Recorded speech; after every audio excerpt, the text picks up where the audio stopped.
Boa tarde, boa noite, bom dia, né?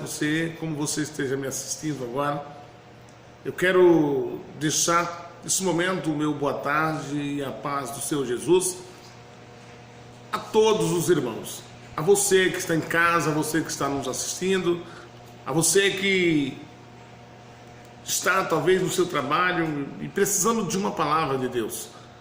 Eu tenho uma palavra de Deus para o teu coração nesta tarde. Hoje é um dia importante, porque na nossa igreja nós temos culto no dia de hoje. Culto, porque nós não fazemos reunião, nós fazemos culto, nós cultuamos a Deus. E eu tenho esse cuidado, um cuidado muito grande, porque eu acho que Deus tem que ser em primeiro lugar. Porque nós precisamos dele, precisamos adorar o Senhor, para que ele venha e faça maravilha no meio do seu povo. Eu sempre digo que a igreja tem que ter milagres, porque isso afirma que a presença do Senhor Jesus está nesse lugar. Porque milagre é uma coisa que só Jesus faz. E se houve milagre em nosso meio, é porque ele estava no nosso meio, ou porque ele esteve no nosso meio, ou porque ele está no nosso meio. Então, eu acredito nisso. Eu acredito num Deus que cura, que liberta, que transforma. Portanto, nossa igreja é um ministério de cura e libertação. Porque eu acredito nisso. E eu vou sempre viver isso. Porque eu me maravilho em ver o Senhor responder, Deus fazer propósito com Deus e Deus responder, Deus fazer a parte dele. E eu não vou me cansar nunca de pregar esse evangelho de que Jesus cura, sara, liberta e leva para o céu. Este é o evangelho que eu prego. Nós não estamos preocupados que tenha 150 mil membros na igreja. Eu não estou preocupado com isso. Eu estou preocupado é que essa igreja não se torne um poço de Betesda, com pessoas de qualquer maneira. Precisamos ter um povo sarado, um povo limpo pela palavra, sarado das enfermidades espirituais, sarado de um passado que não foi bom. E para sarar isto é necessário haver perdão, perdoar e liberar perdão. Sem isso não iremos ao céu. Viveremos um evangelho de balela, de batimento de língua, de grito, de isso, daquilo, sem transformação de vida, sem mudança dentro do ser humano. Porque quando Jesus entra na nossa vida, aquele que roubava não rouba mais, aquele que matava não mata mais, aquele que era malfeitor não faz mais as coisas erradas. Nós vimos que uma vez que o Senhor Jesus entrou na presença, chegou na presença de Zaqueu, Zaqueu foi mudado completamente, transformado completamente. E esse é o maior plano de Deus. Eu acredito nesse Deus. Esse é o evangelho que eu prego. Eu não estou preocupado que a igreja tenha 150 mil membros, mas eu estou preocupado em batizar pessoas com essa consciência, com a consciência de que precisamos ir para o céu. E o reino dos céus é tomado à força. Temos um Deus que ele diz eu sou. Ele diz eu sou. E o que é que Jesus é para mim? Talvez Jesus é para mim o que não é para você. Talvez você não precise de Jesus como eu preciso. Talvez a sua maneira de precisar de Jesus seja diferente. Há pessoas que querem uma mudança financeira, e Deus opera na função financeira. Outros vêm buscar Jesus porque precisam de uma cura carnal, e Jesus cura essa pessoa de qualquer mal. Outros vêm para a presença do Senhor porque está cansado e oprimido, e o Senhor vem até ele, até o Senhor Jesus, e o Senhor os alivia de tudo isso. Temos que ter uma consciência em nosso coração de coisas grandes, de coisas maravilhosas, de transformação de vidas, de pessoas que numa noite como uma tarde como essa precisam de mudança. Tem pessoas que querem comida, mas não quer para muitos dias, basta para o dia de hoje.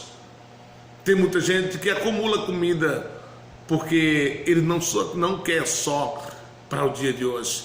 E assim sucessivamente, as coisas, é dessa forma que as coisas acontecem. Outro dia alguém me questiona e fala: pastor, como é que a pessoa pode ser feliz se ele não tem dinheiro?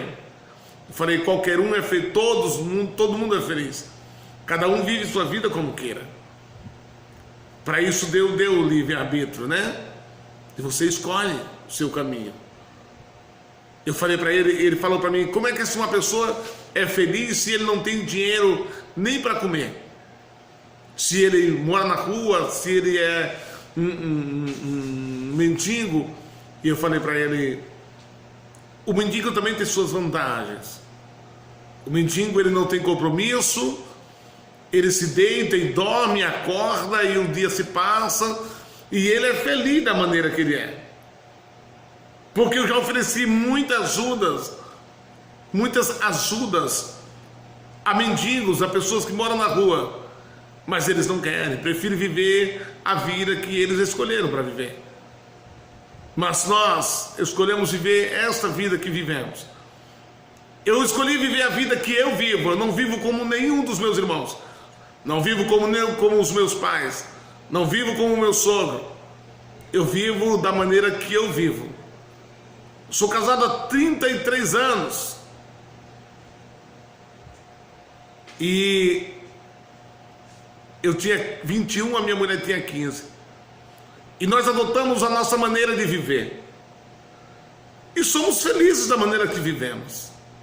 Às vezes com trancos, às vezes com barrancos. Mas foi a maneira que nós escolhemos de viver. E o Senhor Jesus veio e completou a nossa vida. E hoje vivemos esse evangelho. Hoje vivemos não só disso, mas a minha mulher tem emprego, ela trabalha. Eu sou empreiteiro de obra, também tenho uma vida muito corrida, mas ainda tem que me sobrar tempo para numa noite, uma tarde como essa, ter uma palavra de Deus para o seu coração. Eu agradeço muito a Deus por isso, porque nós estamos até hoje, o Senhor tem nos sustentado, tem nos mantido de pé. Estamos vivendo hoje o que nós queríamos viver, né?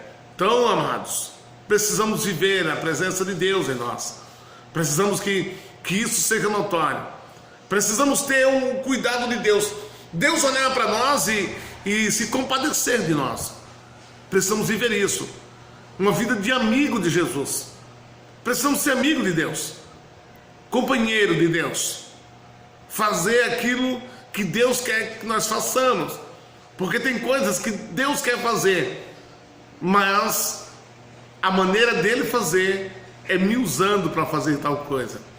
E é isso que eu quero chegar no dia de hoje. No livro de Isaías, no capítulo de número 20, no capítulo número 30, diz assim: ai dos filhos rebeldes, diz o Senhor,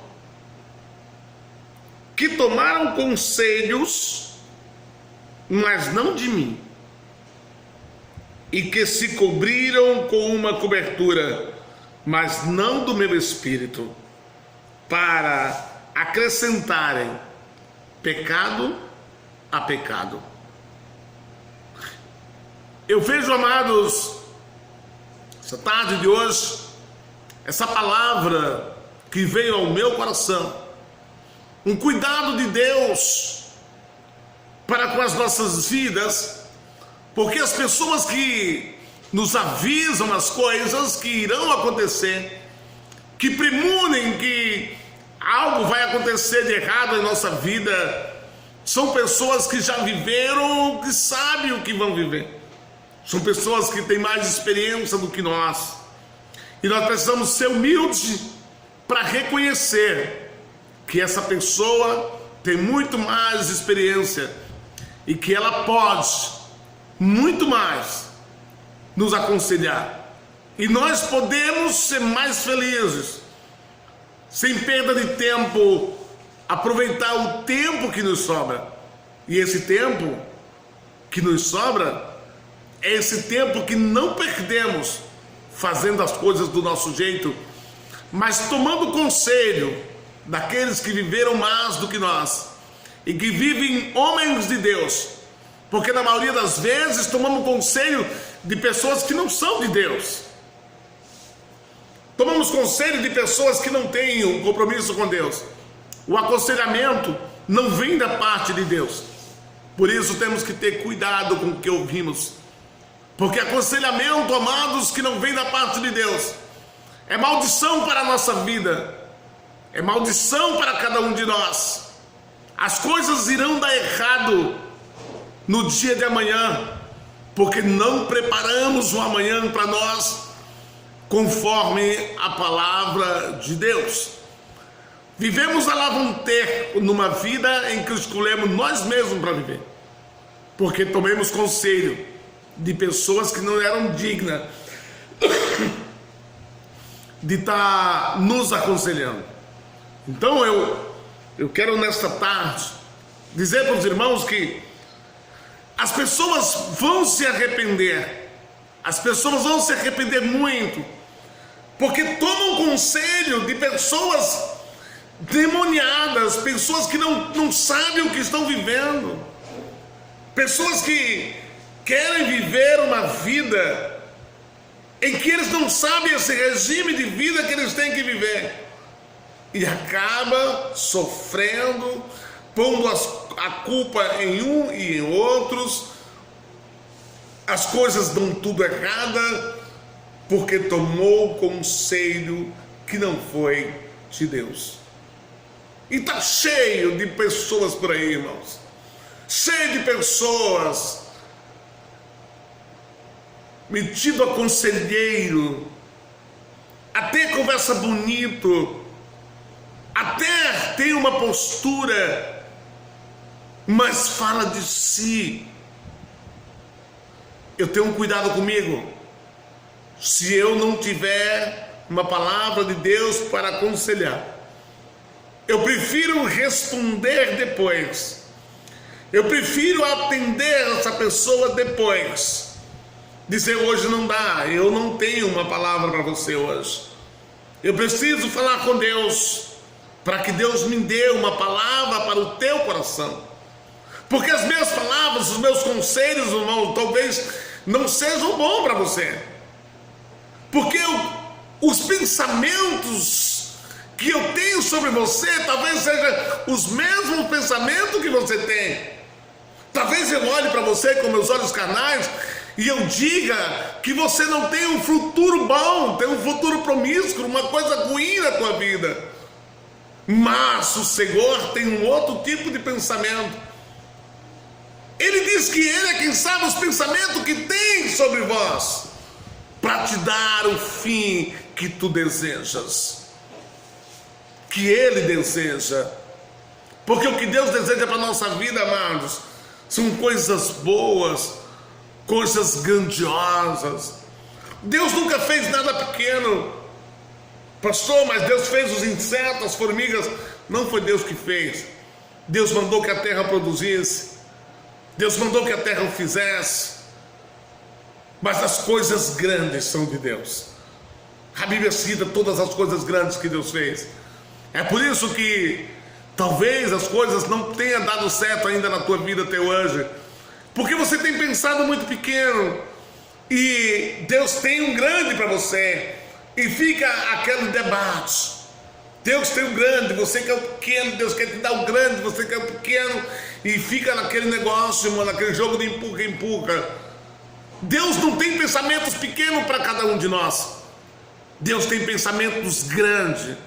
Deus tem planos grandes. Deus tem feito coisas grandes para as nossas vidas. Deus é um Deus que Ele gosta de desafios, porque desafiar Deus é um modo de fé, Pastor, como é que eu tenho que desafiar Deus? Pôr Deus na parede. Não é assim que se desafia Deus. Se desafia Deus é batendo no peito dizendo: Deus, eu hoje estou disposto a receber aquilo que o Senhor tem para a minha vida. Eu hoje estou naquele dia. Eu passei a noite buscando a tua presença. Acordei hoje cheio do teu Espírito Santo. Se manhãs com louvor na tua mente, o teu coração cheio de coisas boas e de pensamentos bons, a sua cabeça cheia. E você diz para Deus assim de frente ao espelho, você diz: Deus, é hoje, não pode passar de hoje, porque eu estou ansioso para receber aquilo que o Senhor tem para a minha vida. Mas poucas são as pessoas que têm coragem de fazer esse desafio com Deus. Poucas são as pessoas que têm coragem de fazer um voto com Deus. Quantas são as pessoas que têm coragem de chegar onde congrega e dizer assim: eu vou fazer um voto hoje de R$1.000. Eu vou fazer um voto hoje de 3, 4, 5 mil reais. Eu quero coisas grandes. Eu vou investir grande para colher grande. Eu estou falando de você e Deus. Eu conheço pessoas aqui na nossa igreja que esses dias estavam com uma vida perdida, não sabia por onde começar, viveu um tempo no mundo desviado, e quando volta para a igreja, volta com um monte de coisas, problemas acumulados, e chegou na nossa igreja e fez um voto. E Deus cumpriu o que ela pediu no voto. E ela contou o testemunho essa semana, dizendo: pastor, esse Deus é muito lindo. Ele me deu mais do que eu pedi. Eu nem achei que eu era digno de receber tanta coisa. Eu pensei que o que eu pedi já era o suficiente. Mas Deus é tão bom que me deu mais do que eu pedi. Deus fez mais do que eu clamei, do que eu pedi para Ele fazer. Esse Deus, Ele é lindo, Ele é maravilhoso, Ele é tremendo, e santo, e fiel, e verdadeiro. E eu não sei mais o que fazer, pastor. Eu preciso adorar esse Deus. Mas tomou conselho que foi do Espírito de Deus. Mas ai dos filhos rebeldes, diz o Senhor, que tomaram conselho, mas não de mim. Tenha muito cuidado quando você vai tomar conselho com alguém, porque o Salmo 1 é um salmo de aconselhamento, que nós não devemos tomar conselho dos ímpios, e que se cobriram com uma cobertura, mas não do meu espírito.